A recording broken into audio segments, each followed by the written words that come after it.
Hello everyone. కైలాసంలో ఉండే ఆ శివయ్య మా ఊరికి వచ్చాడా మమ్మల్ని ఆశీర్వదించడానికి అన్నట్టుగా స్వామివారి దర్శనం అయితే చేసుకున్నామండి. ఈ కార్తీక మాసంలో స్వామివారికి మహాభస్మాభిషేకము ఇంకా మహారుద్రాభిషేకం అయితే ఎంతో గొప్పగా ఎంతో వైభవంగా కన్నుల పండుగ జరిగింది. ఆ అభిషేకం విశేషాలు ఏంటి అనేది ఈరోజు వీడియోలో మీతో పంచుకుంటున్నాను. సో ముందుగానే అయితే బయలుదేరిపోయాము. మేము ఎంట్రీ అవుతూనే మాకైతే గణపయ్య దర్శనమిచ్చాడు. చాలా హ్యాపీ అనిపించింది. ఇంకా మా నందన చూడండి ఎంత హ్యాపీగా వస్తుందో స్టేడియంలోకి. ఇంకా చక్కగా అయితే మేమైతే వెళ్ళిపోయాము. ఇంకా త్వరగా అయితే కూర్చోవాలి కదా, అప్పటికి చాలా మంది వచ్చేసారు.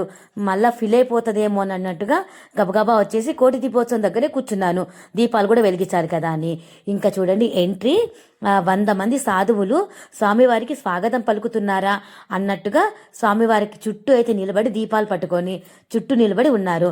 ఎంత అద్భుతంగా ఉందో కదా చూడ్డానికి. అంత అందంగా ఉందన్నమాట. నాకైతే చాలా అంటే చాలా హ్యాపీగా అనిపించింది.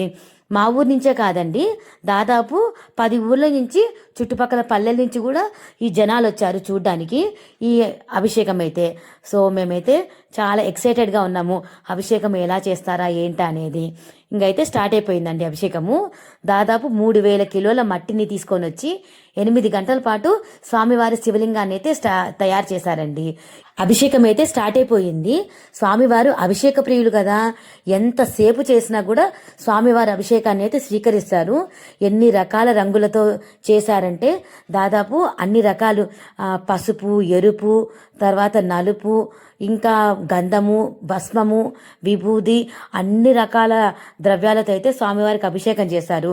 ఇంకా ఎన్ని రకాల పండ్లు వాడారో, ఎన్ని రకాల పూలు వాడారో, నవధాన్యాలు ధాన్యాలు అయితే ఎన్ని రకాలు వాడారో అసలుకి చెప్పలేము. అన్ని రకాల వాటితో మళ్ళీ మనం చూడలేము.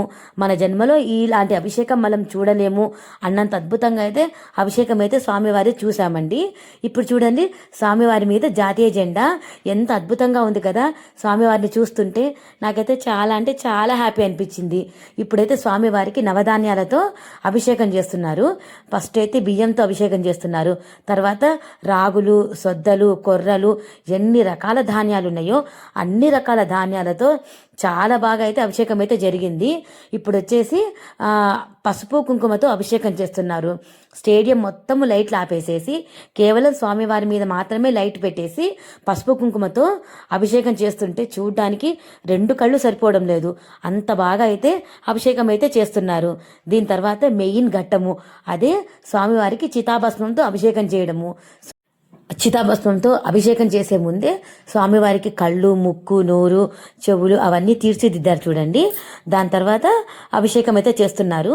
అర్ధనారీశ్వరుడు అలంకారంలో స్వామివారిని అలంకరించి భస్మాభిషేకం అయితే చేస్తున్నారండి. చూడండి కన్నుల పండుగ, అసలుకి జన్మలో మళ్ళీ మనం చూడలేము అన్నంత అద్భుతంగా అయితే స్వామివారి అభిషేకం చేస్తున్నారు. అభిషేకం చేస్తున్నంత సేపు కూడా ప్రతి ఒక్కళ్ళు ఓం నమ శివాయ, ఓం నమ శివాయ అంటూ శివుణ్ణి అయితే జపిస్తూనే ఉన్నారండి. అసలుకి అంత అద్భుతంగా అయితే చేశారు. అభిషేకం అంతా అయిపోయిన తర్వాత మా ఊరి ఎమ్మెల్యే, తర్వాత ఈ అభిషేకాన్ని కండక్ట్ చేసిన బాలకృష్ణారెడ్డి అన్న మొత్తం స్పాన్సర్ చేశారు కదా, వారైతే పూజ అయితే చేస్తున్నారు. పూజ అంతా అయిపోయిన తర్వాత మాకైతే ఒక వీడియో చూపించారండి. ఈ అభిషేకం అయితే ఎవరైతే చేశారో సాధువులు వాళ్లకు సంబంధించిన ఒక వీడియో చూపించారు. అది ఏంటి అంటే గుంటూరులో అమ్మా చారిటబుల్ ట్రస్ట్ అని ఒకటి ఉందంట. ఆ చారిటబుల్ ట్రస్ట్ వాళ్ళే ఇప్పుడైతే అభిషేకం చేశారు. ఆ ట్రస్ట్ గురించి, వాళ్ళ సేవ గురించి అయితే చూపిస్తున్నారండి. వాళ్ళ సేవ గురించి కానీ, వాళ్ళ అన్నదానాల గురించి కానీ, వాళ్ళ అనాథ శరణాలయాల గురించి కానీ, ఆకలి అన్న వాళ్లకు అన్నం పెట్టకుండా ఉండని రోజే ఉండదు. తర్వాత అనాథ శవాలకు వాళ్ళు చేసే దహన సంస్కారాల గురించి అవన్నీ చెప్తుంటే నిజంగా నా కళ్ళల్లో అయితే నీళ్లు తిరిగాయండి. అసలుకి ఎవరైనా చనిపోయినారు అంటే దగ్గర కూడా వెళ్ళము. అట్లాంటిది వాళ్ళైతే సొంత మనుషుల లెక్క భావించి వాళ్ళకైతే దహన సంస్కారాలు చేసేసి వాళ్ళ చితాభస్మాన్ని తర్వాత అస్థికల్ని గంగలో కలిపేస్తుంటారంట. సో వాళ్ళ సేవ గురించి చెప్తూ ఉంటే నిజంగా అయితే చాలాసేపు అయితే నాకు ఏడుపు వచ్చింది. అంత బాగా అనిపించింది. ఇంకా దాని తర్వాత వాళ్ళు అక్కడ ఏదో గుడి కడుతున్నారంట. ఆ గుడికి వేరే ఎవరి దగ్గర నుంచి డబ్బులు తీసుకోవడం లేదు, కేవలం భిక్ష ద్వారా వచ్చిన డబ్బులతోనే వాళ్ళు గుడి కడుతున్నారంట. కాబట్టి రూపాయి ఇచ్చినా సంతోషంగా తీసుకుంటున్నారు, 100 రూపాయలు ఇచ్చినా సంతోషంగా తీసుకుంటున్నారు. ఇంత ఇస్తున్నారని అననే అనడం లేదు. సో నేను కూడా వాళ్ళకైతే కొంచెం అమౌంట్ని అయితే భిక్షగా ఇచ్చేసి ఇంకా కోటి దీపోత్సవం దగ్గరికి అయితే వచ్చేసానండి. కోటి దీపోత్సవం అయితే స్టార్ట్ అయిపోయింది. అక్కడికి వచ్చి దీపాలు అయితే వెలిగించేసి స్వామివారికి అయితే చాలాసేపు దండం పెట్టేసుకొని ఇంకా భస్మాభిషేకం చేసిన ఆ శివయ్యని అయితే ఎంతసేపు చూశానో నాకే తెలియదు. అసలు చూస్తుంటే చాలు చూడాలి చూడాలి అన్నంతగా అనిపిస్తున్నారు స్వామివారైతే. ఇంకా మా పాప ఇంకా ఏడుస్తుందని చెప్పేసి పాపకైతే కొంచెం అన్నం అయితే తినిపించేసి ఇంకా నేనైతే ఇంటికి బయలుదేరిపోయాను. సో ఈరోజు అయితే నాకు చాలా అంటే చాలా బాగా నచ్చింది ఈ అభిషేకం అయితే చూడ్డము. సో ఈ వీడియో మీకు నచ్చితే కనుక ప్లీజ్ అండి like, share and subscribe to Vinila Munaganuri channel. Thank you so much.